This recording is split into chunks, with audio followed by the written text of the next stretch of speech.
네, 안녕하세요. 저희 이제 지난번에 그 회귀 분석에서 코스트 함수에 대해서 얘기하고 경상환법으로 접근하는 방법에 대해서 얘기를 했습니다. 그러니까 코스트 함수가 뭐 이렇게 생겼을 때 경상환법에서는 무한한 시도를 통해서 이런 식으로 코스트가 조금이라도 낮아지면 그 A랑 B를 옮겨가면서 계속해서 코스트가 작아지는 방향으로 A, B를 맞춰 나간다고 생각하시면 됩니다. 근데 이 방법이 이후에 머신러닝 같은 거 학습하실 때도 거의 요런 뭐랄까 코스트를 낮춰가는 방식으로 모형을 만들어가는 거는 비슷하다고 생각이 들어서 이거를 회귀 분석 모형 회귀 분석이라는 어떤 방법론을 가지고 미분을 통해서 접근하는 법과 그와 비교되게 경사관법을 통해서 접근하는 법을 이야기를 했습니다.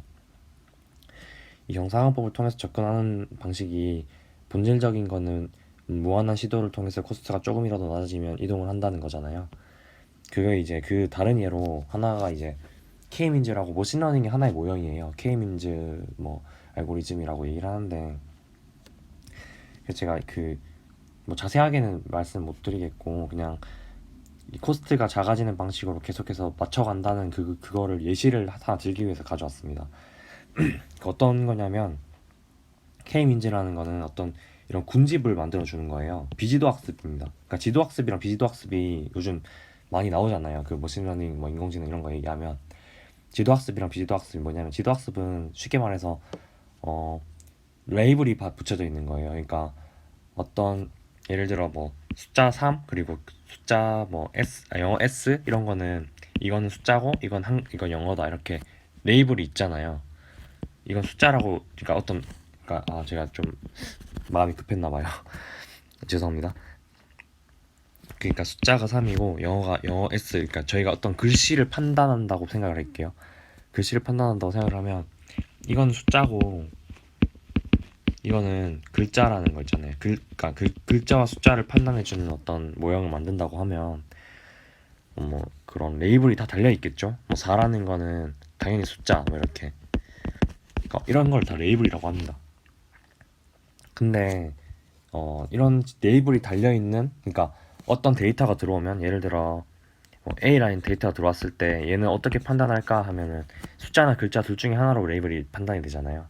이렇게 어떤 목표값이 둘 중에 하나로 이미 정해져 있는 경우를 지도학습이라고 보시면 됩니다. 쉽게 말해서 비지도학습은 이런 게 없어요. 그냥 비슷한 애들끼리 예를 들어 뭐 3과 S 뭐 그다음에 기역 뭐 니은 뭐 이런 게 있고 뭐 있을까요?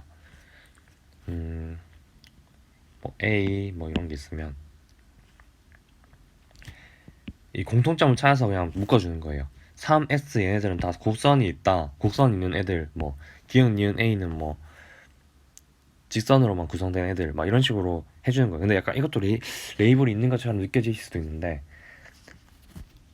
뒤에 제가 얘가 예시가 하나 있기 때문에 그걸 통해서 보시면 아마 비지도 학습이 어떤 건지 아실 겁니다. 지도 학습은 어떤 건지 확실히 아시겠죠. 그러니까 레이블이 있는 거 그렇습니다. 그래서 비지도 학습 중에 하나가 이제 지금 이제 말씀드리겠지만 K민지 알고리즘이라는 건데 데이터끼리 그냥 유사한 것끼리 묶어주는 거예요. 어떤 기준이 있는 게 아니에요. 그러니까 이 묶어준 기준이 뭐 얘는 어떤 특징을 가지고 있긴 특징이 있겠죠. 하지만 우리가 무슨 먼저 레이블을 달아주는 게 아닙니다. 그러니까 얘네가 어떤 레이블이 달릴지는 어떤 식으로 분류가 될지는 컴퓨터만 계산해서 알고 있는 거예요. 이 군집을 근데 형성해주는 방법이 요런 식으로 해주는 거거든요. 그러니까 어떤 식이냐면 예를 들어 이 동그라미 점들이 중심이에요. 중심 이거 사실 PPT로 보면 중심이 계속 움직이는 거 보실 수 있는데 이 중심이 계속 움직여요. 움직여서 이 중심 얘는 결국 이쪽으로 올 거고요.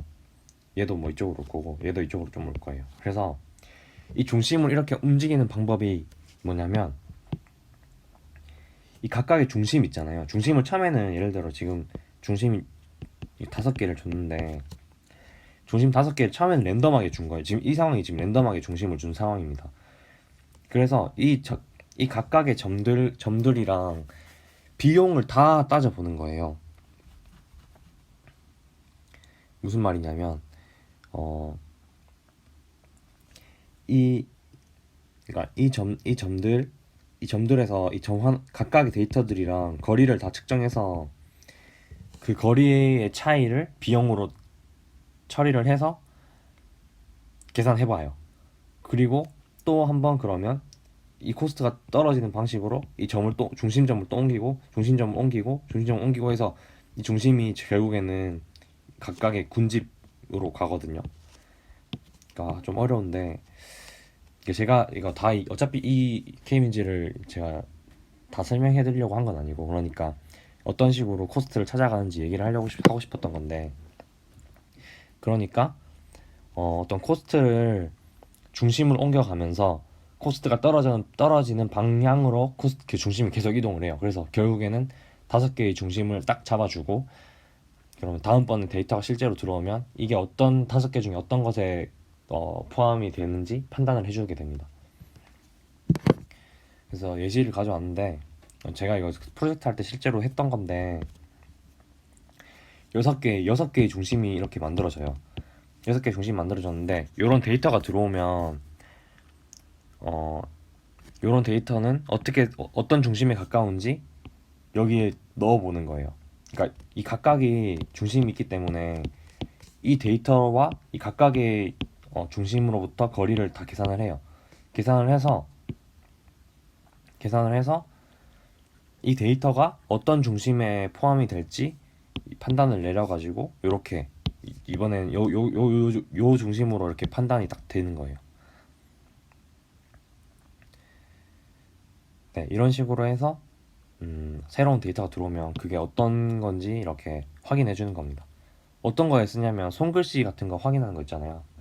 예를 들어 우편번호가 저희 편지 봉투에 뭐 1, 2, 3, 뭐 다시 뭐 4, 5, 6 이런 식으로 쓰면 이거 사람들이 다 일일이 확인하는 게 아니라 컴퓨터가 확인을 하는데 이게 2라는 걸 어떻게 알 수 있을까요? 그 이전까지 2를 무수히 많이 여러 방식으로 쓴 2를 다 판단을 한 다음에 어떤 중심을 하나 만들어요. 평균적인 2에 대한 데이터를.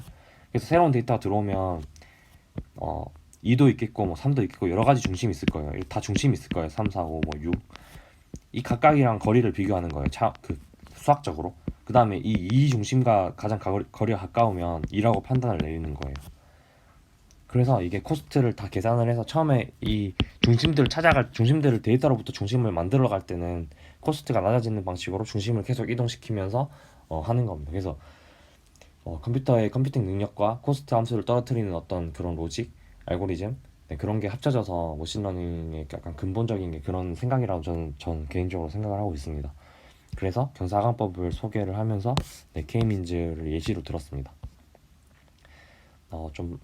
마지막에 사실 이거를 K민즈나 경사관법 이런 거 얘기를 하려면 좀 더 자세하게 이야기를 많이 해야 이제 이해를 하시기 편할 텐데 저희가 시간 관계상 그렇게 이야기를 많이 못해서 이해가 잘 안 가실 이야기가 잘 안 가실 수도 있을 것 같아서 걱정이 좀 됩니다. 근데 이해하기 어려운 부분들이 많고요. 그냥 향후에 이쪽으로 관심이 있으시니까 공부를 하시다 보면 충분히 더 깊게 이해를 하실 수 있을 겁니다. 그러니까 제가 말하고 싶은 거는 머신러닝에서는 어떤 컴퓨팅 능력을 바탕으로 계속해서 시도를 많이 해서 코스트가 떨어지는 방향으로 모형을 적합해 간다. 이게 약간 머신러닝의 근본이지 않을까 저는 개인적으로 지금 생각하고 있습니다. 저도 물론 아직 공부를 많이 한 건 아니라서 제가 쉽게 말씀을 못 드리겠지만 지금까지 제가 공부한 거에 생각은 그렇다는 거 얘기 드리고 싶습니다. 그 마지막인데 네, 그동안 수업 들어주셔서 정말 감사하고요. 실제 수업 시간에 또 이야기하겠지만 뭐 이전에도 얘기했지만 정규분포라는 거로 정규분포가 이렇게 생겼잖아요. 근데 저도 물론 선생님들이 훨씬 저보다 더 뛰어나시고 그리고 훨씬 더 경험도 많으셔서 제가 이런 말 하는 게 좀 웃기긴 하지만 그냥 그러니까 정규분포가 약간 자연을 담고 있다고 얘기를 하는데 네, 정규분포처럼 항상 힘들어도 다시 이렇게 힘든 일이 많지만 다시 언젠가 이쪽으로 올 가능성이 훨씬 높고 기쁜 일이 있어도 또 이렇게 평균적으로 다시 기분이 돌아오잖아요. 자기가 너무 힘들어도 네, 힘든 일이 항상 좋은 일만 가득하시길 바라겠지만 힘든 일이 있어도 너무 기운 빠지지 마시고 또 정규분포 곡선 생각하시면서 위안 삼아서 네, 그렇게 잘 지내셨으면 좋겠습니다. 네, 그동안 강의 들어주셔서 감사하고요. 네, 이따가 또